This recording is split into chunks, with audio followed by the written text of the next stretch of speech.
Hey there, guys. So it's Coaster here, or RCF, and before I get into the preview for UCLA and Oregon State, just want to say I enjoyed the Laker game last night. Despite the scare in the third quarter, we came through and pulled away in the fourth. Wasn't pretty, but I'll take it. I know Gasol was out. The bench looked ugly, but we got the job done in the end of the day, and I know Blake Griffin's out. Wish him a speedy recovery. So we got the win. Let's move on to the next game. Go Lakers. Now onto this preview here. UCLA is going up to Corvallis to face the Oregon State Beavers. Definitely, it's going to be a rough game. We always know Oregon State does well in the second half of the season. They start with that slow slump, but this year they're a different team. I really see a lot of difference in them. They had that early loss to Arizona in their own house. They lost to Cincinnati early on, but Cincinnati's a ranked team. I could forgive them there. But they did avoid that 2-3 trend that they always make whenever it's the opening start. They usually start 2-3, but they went down to Arizona State and won, and that's something they haven't done in almost 40 years, going down to Tempe and winning. So I give props to the Beavers for doing that. This team is already overachieving for a rebuilding team. They were on paper they were rebuilding the offensive line and a lot of the defense. They had lost a lot of starters on defense, but they're playing respectable ball, and I give them props for that. It's going to be a rough game out there. Some of the things, what can UCLA do if they want to pull the upset out in Corvallis? First of all, we need consistent quarterback play. Definitely, the quarterback play is going to be weird. From what I've heard, we got a two-quarterback system. Well, we might be rotating Kevin Prince and Richard Brehu out. It's not very good right now, the quarterback situation. We have the load of running backs with talent, whether it's Jonathan Franklin or Milton Knox or Christian Ramirez. There's decent running backs. Sorry if I didn't go down the line with the depth chart, but those are the three that get the most reps probably at this rate.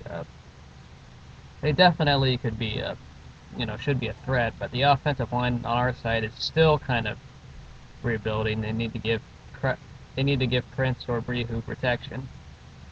The big thing though is we need a big play from Terrence Austin. That guy has been quiet. He's had all this hype going into the senior season, but he hasn't done much. And Terrence Austin is going to be a big factor whether we do good or not.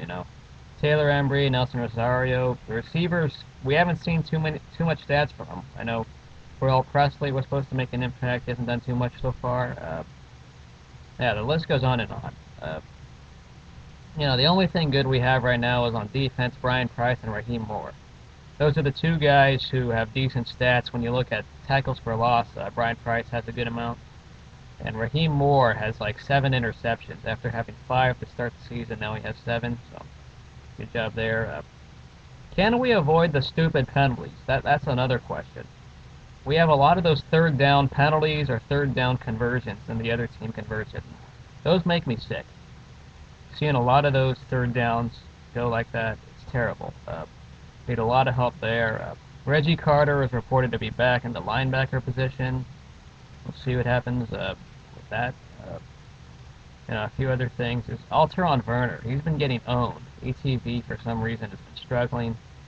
I know the defense played, okay last week. I'm not going to give them too much harsh work last week, but the defense needs to be a little bit more consistent for the next, because we did pretty much laid an egg against Cal and Oregon. It was so weird how they scored 3 touchdowns on us so quickly. So, defense, avoid those third downs, conversions, and on offense, we just need consistent offensive line protection and good QB play. The big thing is we can get the Sean Canfield early on. We also got to stop the Rogers brothers, whether it's Quiz or James Rogers. So those are the other things we need to stop. Special teams, Kai Forbett's pretty automatic for the most part. I know he missed like a field goal in Tucson, but for the most part he's automatic. But the last thing I wanted to say before I close is that where are the Oregon State fans? And where are pretty much the northwest part of the Pac-10? I don't know any video makers except one Washington Husky fan. I'm calling out the Pac-10, specifically the Northwest, whether you're from Corvallis, whether you're from Eugene, whether you're from the Palouse and Wazoo. I mean, there's no fans from up there. I've seen my videos of the Pac-10 previews, and the Oregon videos got the most views, alright? Both the Beavers and the Ducks videos. So I know you're out there, but none of you guys make videos, and I'm encouraging all Pac-10 fans, I'm calling you guys out. Make some vids, get on cam, talk about your team, because right now all you Ducks fans just love to troll me from the Northwest. I know Beaver fans, you're okay, I have nothing against you, but specifically, just the Northwest. You guys want to see people making more vids, so besides stop, so let's pull the upset maybe in Corvallis, and hopefully we can maybe continue our dream to bowl eligibility. See you guys later, and hopefully we can win in Corvallis. Peace.